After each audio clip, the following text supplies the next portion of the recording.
I never expected that answering a random Craigslist ad would change my entire life in just 3 days.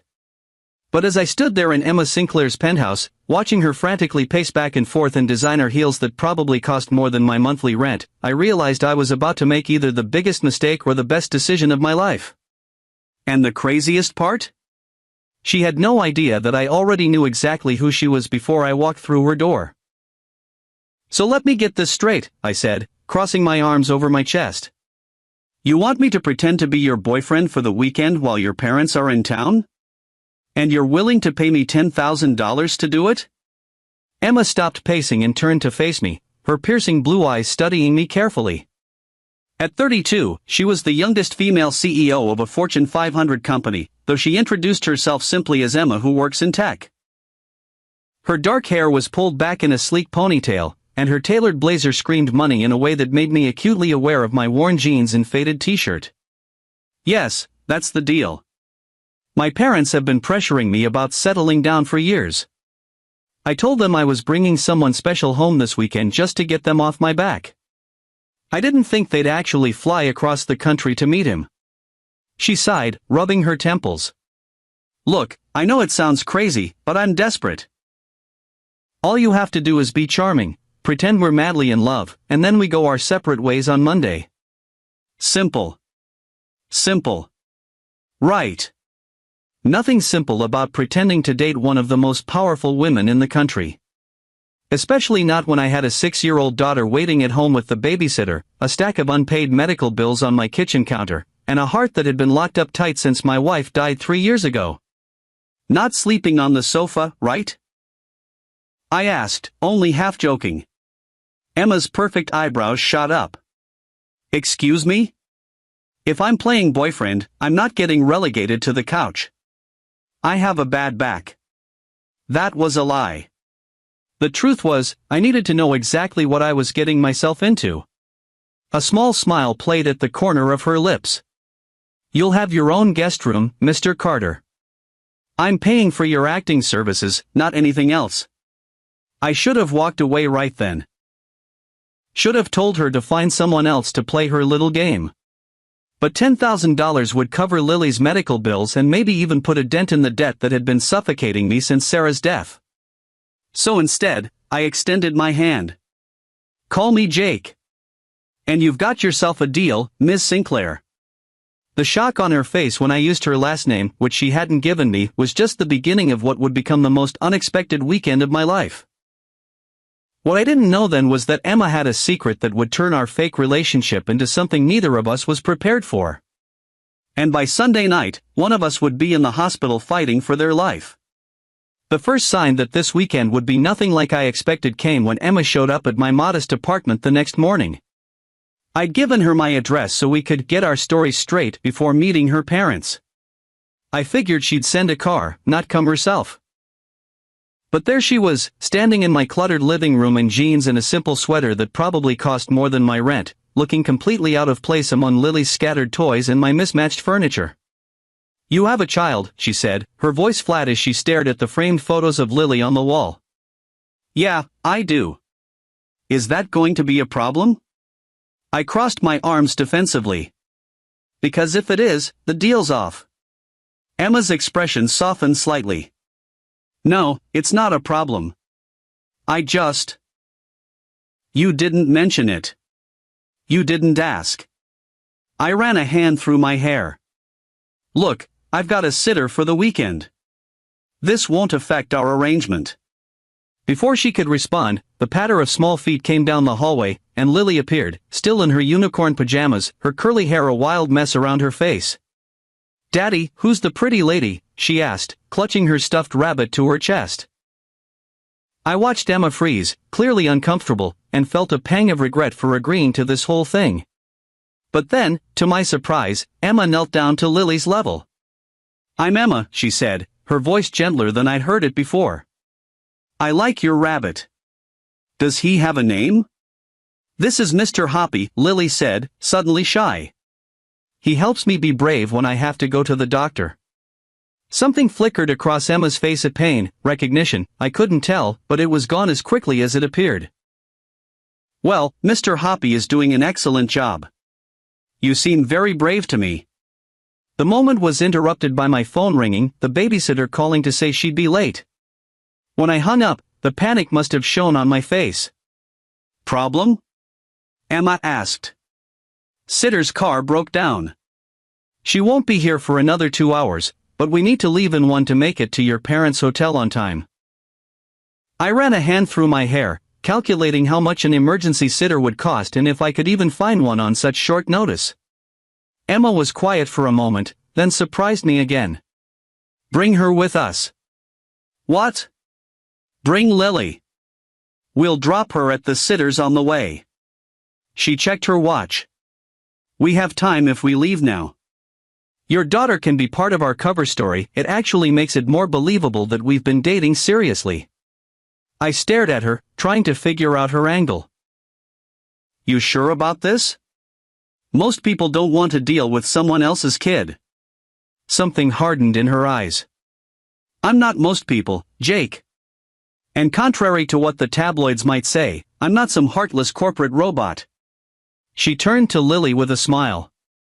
How would you like to go on an adventure with your dad and me today? Lily's face lit up. Can Mr. Hoppy come too? Of course, Emma said, and for the first time since I'd met her, her smile reached her eyes. As I helped Lily get dressed, I couldn't shake the feeling that I just glimpsed something in Emma Sinclair that very few people ever got to see. And despite my best efforts to keep this strictly business, I was suddenly very curious to discover what else she might be hiding behind that polished exterior. What I didn't realize was that Emma was hiding something much bigger than just a softer side, something that would put both of us in danger before the weekend was over. Emma's parents were nothing like I expected. Based on her tense demeanor as we approached the upscale restaurant where we were meeting them for lunch, I'd pictured cold, demanding elitists. Instead, Robert and Margaret Sinclair were warm, down-to-earth people who embraced me like I was already part of the family. So you're the man who finally captured our Emma's heart, Margaret said, patting my hand across the table.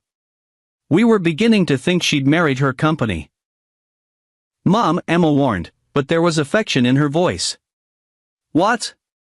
It's true. All work and no play, that's our Emma. Robert turned to me with a conspiratorial smile. So, Jake, Emma tells us you're a carpenter? That must be fascinating work. I glanced at Emma, surprised she'd done her homework on me. Yes, sir. I restore historic homes, mostly. It's not glamorous, but I love working with my hands. And you have a daughter? Margaret asked. Lily. She's 6. I pulled out my phone to show them a picture, and they made all the appropriate noises of admiration. She has your eyes, Margaret observed. And her mother?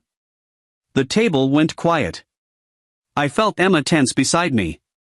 Sarah passed away 3 years ago. Cancer. The words still felt like stones in my mouth, heavy and hard to push out. Margaret's hand flew to her heart. Oh, I'm so sorry. How terrible for both of you. It's been tough, I admitted, surprised by my own honesty. But Lily's strong. Stronger than me, most days. Under the table, Emma's hand found mine and squeezed. It was meant to be part of our act, I knew, but the gentle pressure of her fingers against mine felt like a lifeline. Well, Robert said, clearing his throat, it seems our daughter has found herself a man of substance. That's refreshing. Emma's smile looked strained. Dad, please don't start. What? After that last fellow, what was his name? The one with the hedge fund and the yacht? Preston, Margaret supplied. Right, Preston. All flash, no substance. This one's got calluses on his hands and responsibility in his heart. That's what you need, Emma. I watched a flush creep up Emma's neck. Can we please talk about something else? The conversation shifted to safer topics, but I couldn't stop thinking about the way Emma's hand had felt in mine, or the flash of vulnerability I'd seen in her eyes when her father had praised me. For someone playing a part, those reactions seemed awfully genuine. After lunch, as we walked her parents back to their hotel, Emma's father pulled me aside. I know my daughter, he said quietly. She works too hard, cares too much about that company of hers. But the way she looks at you. He shook his head. I haven't seen her look at anyone like that since before the accident. Accident? I asked before I could stop myself. Robert's expression clouded. She hasn't told you? Well, that's Emma for you. Always keeping the important things locked away. He patted my shoulder. Just be patient with her, son.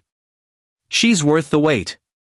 Before I could ask what he meant, Emma appeared at my side, slipping her arm through mine with practiced ease. Dad, are you interrogating my boyfriend? Just getting to know him better, Robert said innocently. You found a good one this time, Emma. Don't let him get away. As we said our goodbyes and walked toward Emma's car, I couldn't help but wonder what accident her father had been referring to, and why Emma had kept it from me. But more than that, I wondered why it bothered me so much that there were parts of her life she hadn't shared, as if we were actually dating, as if I had any right to know her secrets. Your parents are nice, I said as we got into her sleek BMW. Not what I expected. Emma stared straight ahead, her knuckles white on the steering wheel. They like you. That's good. It makes this easier. What accident was your dad talking about? The car swerved slightly before Emma corrected it. He mentioned that? Said I should be patient with you because of it. She was quiet for so long I thought she wasn't going to answer. Finally, she said, it was a long time ago. It's not relevant to our arrangement. Seems pretty relevant if your dad's bringing it up to your fake boyfriend. Emma's jaw tightened. I was engaged once. 8 years ago. There was a car accident. He didn't make it. Her voice was clinical, detached, as if she were reading a weather report. My parents think that's why I work so much, to avoid dealing with it. They're wrong. The raw pain beneath her words hit me like a physical blow. I knew that pain. Lived with it every day. I'm sorry, I said softly. I know that doesn't help, but I am. She glanced at me, something vulnerable flickering in her eyes. You do know, don't you? That's why this works. We're both good at pretending we're fine when we're not. The honesty of her observation left me speechless. For a moment, the walls between billionaire CEO and struggling single dad dissolved, and we were just two people who understood each other's pain in a way few others could. The moment was shattered by Emma's phone ringing through the car's speakers. She answered it on the steering wheel. Sinclair. Miss Sinclair, it's Jenkins. We have a situation at the office. The Nakamura deal is falling apart. They're threatening to walk unless you personally intervene. Emma's entire demeanor changed, her vulnerability vanishing behind a mask of cool professionalism. I'll be there in 20 minutes. Have the contracts ready and get Nakamura on the line. She ended the call and turned to me, all business again. Change of plans. I need to handle this crisis. I'll drop you at home and pick you up for dinner with my parents tonight at 7. Just like that, the connection we'd shared was gone, replaced by the transactional nature of our arrangement. And I told myself that was for the best. Getting emotionally involved with Emma Sinclair would be like trying to catch lightning in a bottle, thrilling, but ultimately destructive. What I didn't know then was that the crisis at Emma's company wasn't just a business problem. It was the first sign of something much more sinister, something that would put both of us in danger before the weekend was over. Dinner with Emma's parents that night started well enough. We were at an exclusive restaurant with a view of the city skyline, the kind of place where they don't put prices on the menu because if you have to ask, you can't afford it. Emma looked stunning in a simple black dress, her hair down around her shoulders for the first time since I'd met her. The sight of her laughing at something her father said made my chest tighten in a way that had nothing to do with our arrangement. So, Jake, Margaret said, leaning forward with interest, Emma tells us you two met at a charity auction? That must have been romantic. I glanced at Emma, who nodded slightly. We'd rehearsed this. It was actually pretty awkward, I said with a laugh. I was there doing some restoration work on the venue, not as a guest. Emma outbid everyone for a private dinner with some celebrity chef, and I accidentally spilled coffee on her dress afterward. He offered to pay for the dry cleaning, Emma continued smoothly. I told him he could buy me dinner instead. And the rest is history, I finished, reaching for her hand across the table. The gesture was meant to sell our story, but the way her fingers intertwined with mine felt surprisingly natural. Well, I think it's wonderful, Margaret said. And how does Lily feel about Emma? The question caught me off guard. In our rehearsed story, we'd focused on how we met, not on how my daughter fit into the picture. Lily and I are still getting to know each other, Emma cut in. But she's an amazing child. Smart, brave. Her voice softened. She reminds me a lot of myself at that age, actually. The genuine affection in her tone surprised me. She'd only met Lily briefly that morning, but she spoke about her with real warmth. Emma always wanted children, Margaret said, a hint of sadness in her voice. Even after. Mom, Emma interrupted sharply. Not now. An uncomfortable silence fell over the table. Robert cleared his throat and changed the subject to the wine selection, but I couldn't stop thinking about what Margaret had almost revealed. Something about Emma wanting children, even after, what? The accident she'd mentioned? Or something else? The rest of dinner passed pleasantly enough, but I could feel Emma withdrawing, her responses becoming more clipped, her smiles not quite reaching her eyes. When her phone buzzed for the third time, she excused herself to take the call. Is everything okay with work? I asked when she returned, looking tense. Fine, she said shortly. Just the usual fires to put out. Robert frowned. Emma, you promised no work this weekend. You're always saying next time we'll have your full attention, but next time never comes. Dad, please. Not here. Then when? You've been running yourself into the ground for years. Even with this young man in your life now, you still can't put that phone down for one evening. Robert, Margaret warned, but he wasn't finished. You think I don't know what you're doing? You're punishing yourself. For 8 years, you've been punishing yourself for something that wasn't your fault. Emma's face went white. Stop it. Michael wouldn't want this for you. He wouldn't want. Don't you dare tell me what he would want. Emma's voice cut through the restaurant, causing nearby diners to turn and stare. She stood abruptly, throwing her napkin on the table. I need some air. She stormed out, leaving an awkward silence in her wake. I hesitated, torn between following her and staying with her parents. Go after her, Margaret said softly. She needs someone right now, even if she won't admit it. I found Emma outside, pacing on the sidewalk, her arms wrapped around herself against the evening chill. Without thinking, I shrugged off my jacket and draped it over her shoulders. Your dad's worried about you, I said quietly. They both are. They don't understand. Her voice was tight with emotion. Nobody does. Then help me understand. I stepped in front of her, forcing her to stop pacing. Emma, this weekend was supposed to be just business, but I'm standing out here in the cold because I actually care what's going on with you. That wasn't part of our deal. She looked up at me, vulnerability and defiance warring in her eyes. You want the truth? Fine. Michael wasn't just my fiancé. He was my business partner. We started Sinclair Tech together. The night of the accident, we were arguing about the company's direction. I was driving.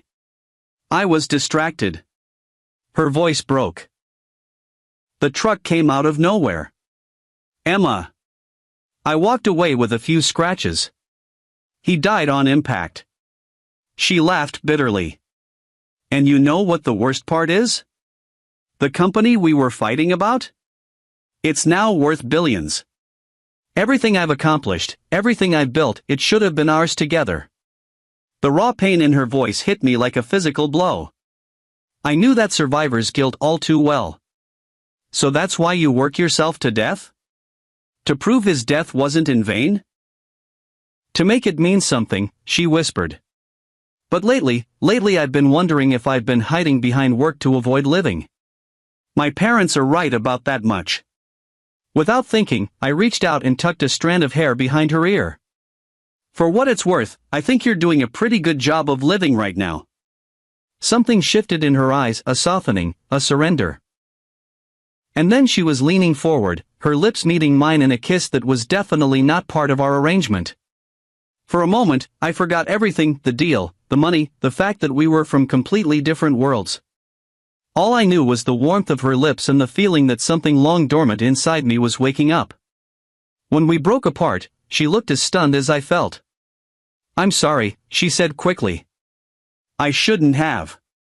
My phone rang, cutting her off.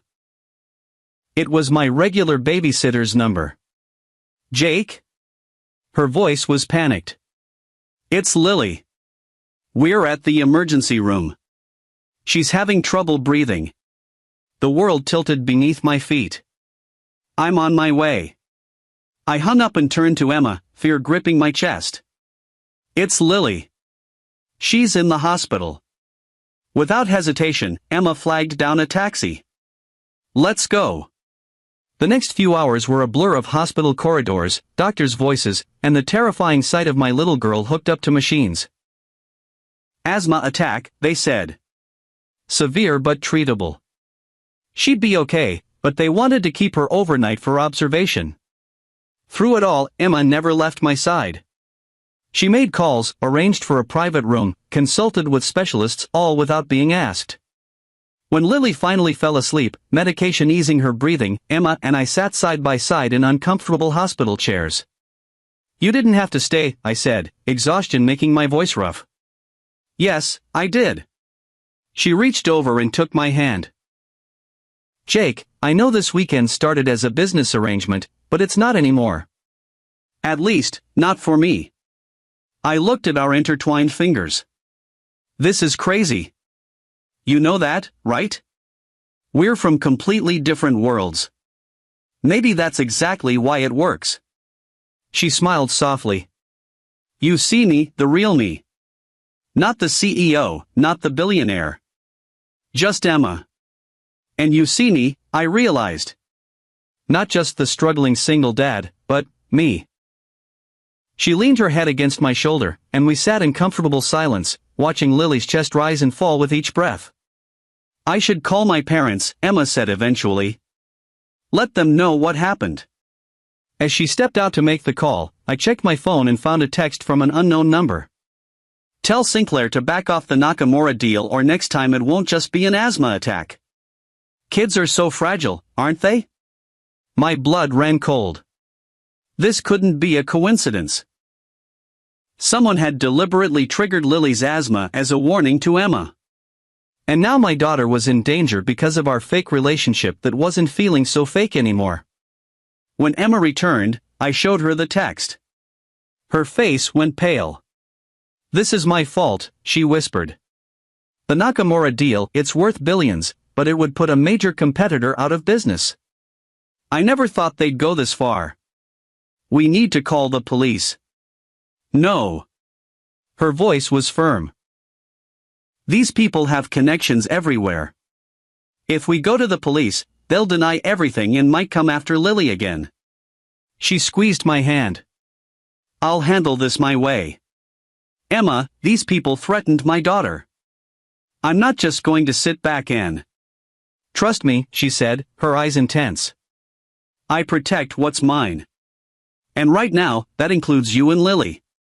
The possessiveness in her voice should have alarmed me, but instead, it sent a thrill through me. In just 2 days, Emma Sinclair had somehow become someone I couldn't imagine walking away from. What I didn't know then was that Emma's plan to protect us would put her directly in the line of fire, with consequences neither of us could have predicted.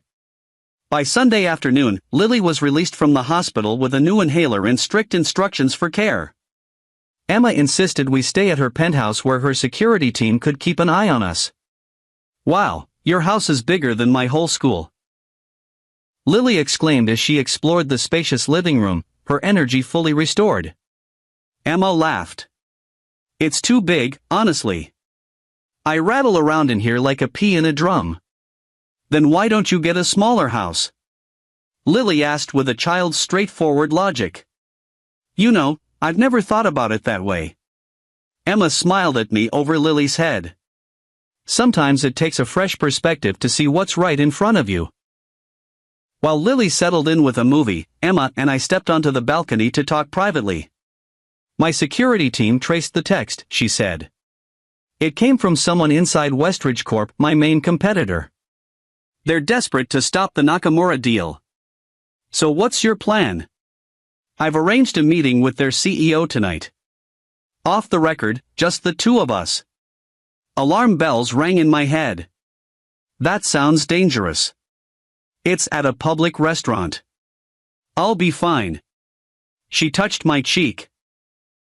Jake, I need to end this before anyone else gets hurt. This is my world, corporate sharks and dirty tactics. I know how to handle it. At least let me come with you. No. I need you here with Lily. Her expression softened. Besides, after this is over, we need to talk about us. About what happens after this weekend. My heart skipped. I thought this was just for the weekend. Is that what you want? She asked, vulnerability clear in her eyes. Before I could answer, her phone rang. She checked it inside. I have to take this. It's about tonight's meeting. As she stepped away to take the call, I watched her, trying to reconcile the powerful CEO with the woman who had sat beside me all night in a hospital room, who had made my daughter laugh, who had kissed me like I was the air she needed to breathe. I was falling for Emma Sinclair. Hard and fast and against all logic. And judging by the way she looked at me when she thought I wasn't watching, she was falling too. What I didn't know was that in just a few hours, that fall would become literal and potentially fatal. I knew something was wrong when Emma didn't answer my calls. She'd left for her meeting 3 hours ago, promising to be back by 9. It was now past midnight. I just decided to call her security team when my phone rang with an unknown number. Jake Carter, a formal voice asked. Yes? This is Mercy Hospital. We have an Emma Sinclair here. You're listed as her emergency contact. My heart stopped. What happened? Is she okay? She's in surgery. There was an incident, a fall from a restaurant balcony. The police are investigating. You should come right away.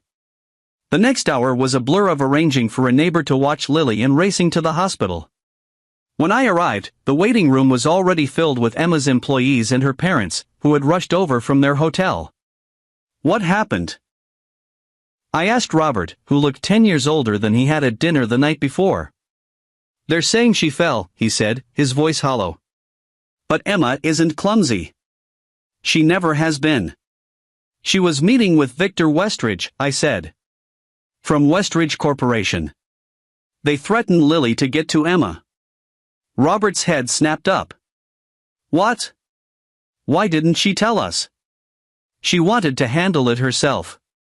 Protect everyone else. Margaret took my hand. That sounds like our Emma. Always carrying the weight of the world on her shoulders. Hours passed in tense silence. Finally, a surgeon appeared, still in scrubs. Miss Sinclair made it through surgery, he announced. She had internal bleeding and a collapsed lung, but we've stabilized her. The next 24 hours will be critical, but she's fighting hard. Relief washed over me so intensely my knees nearly buckled. She was alive. Injured, but alive. Can we see her? Margaret asked. Family only, and just for a few minutes. She's still unconscious. Robert put his arm around my shoulders. This is Jake, Emma's partner. He's family. The surgeon nodded and led us to the ICU. Nothing could have prepared me for the sight of Emma, strong, vibrant Emma lying pale and still, connected to machines that beeped and hissed. A large bruise darkened one side of her face, and her arm was in a cast. Oh, Emma, Margaret whispered, touching her daughter's hand gently. I moved to the other side of the bed and carefully took Emma's uninjured hand in mine. Hey, I said softly. You scared us. But you're going to be okay. You have to be. As if she heard me, her fingers twitched slightly in mine. Did you see that? I looked up excitedly. She moved. The nurse checked the monitors.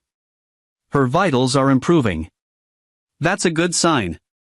Talk to her, she might be able to hear you. I leaned closer. Emma, it's Jake. I'm here. Your parents are here. We're all waiting for you to wake up and boss us around again.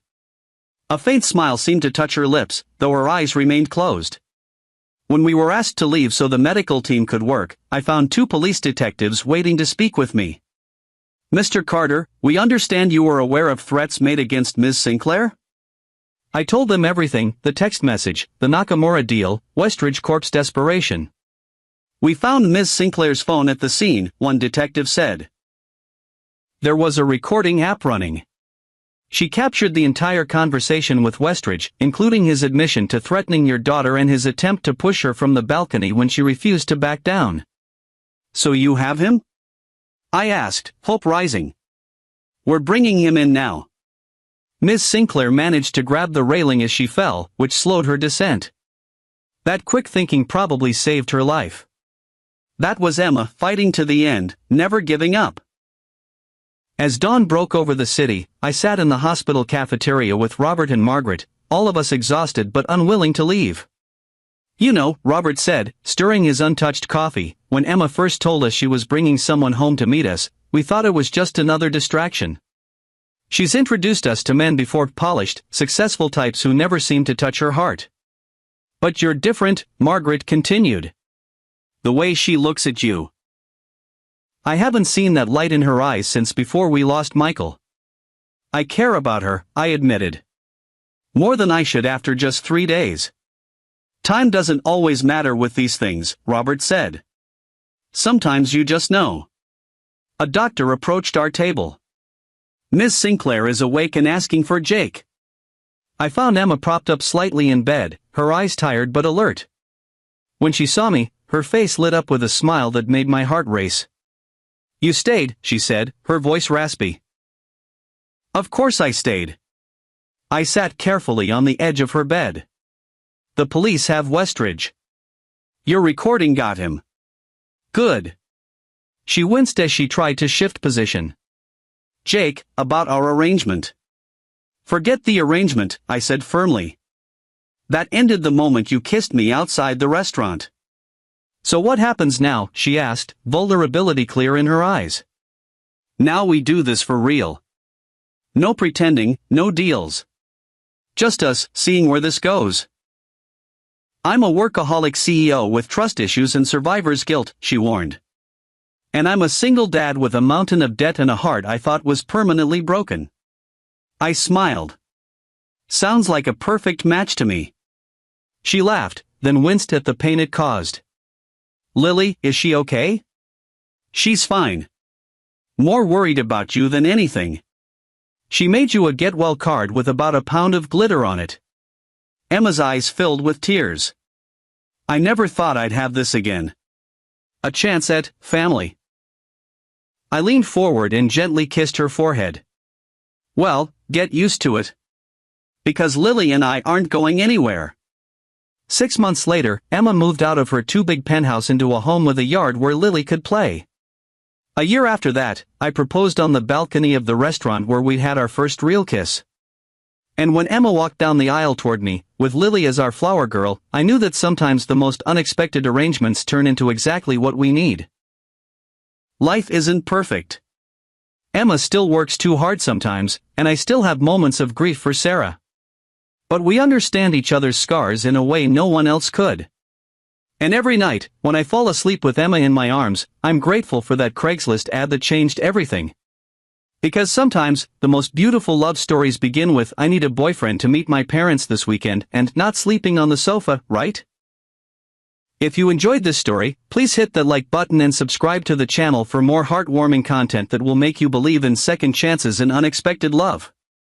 Let me know in the comments which country you're watching from. I'd love to hear how far this story has traveled. Remember, sometimes the most unexpected arrangements can lead to the greatest love stories of all.